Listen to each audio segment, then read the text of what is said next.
За манай инквиний одоо паркинг тоног төхөөрөмжийг агуулах. За ингээд подиумтдаг юм тэрэгтэй юм байна. За тэр Ранд Бейлер Вернерийн богчтой. Тэгээ Ранд Бейлертэй.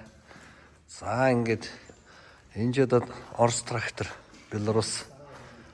За энэ бас ингээд том богчтой юм байна. Бууд цацагч.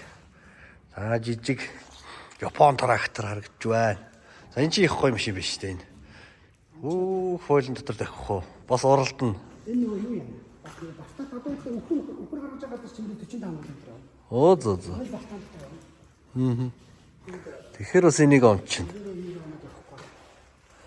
За эмхцэхстэй. Ерөн сүүлийн үед манай фермерүүд их гоё юм эмхцэхстэй болоод байгаа шүү. Бас л ингээд өөрсдөө хэрэгэлдэг жижиг тоног төхөөрөмж сэлбэг хэрэгслээ ингээд эмхцэхстэй тавьчихна гэдэг чинь. Эргээд хайгаад авах гээд байхгүй. Энэ эндээ байна, тэр тэндээ байх хэвээр гэнэ. Хямар байна. За ийм гоё жишээ байна шүү. Сэлэнг аймагт маань ийм бас нэг үлгэр жишээ ажилласан фермер үйл ажиллагаа явуулж байна.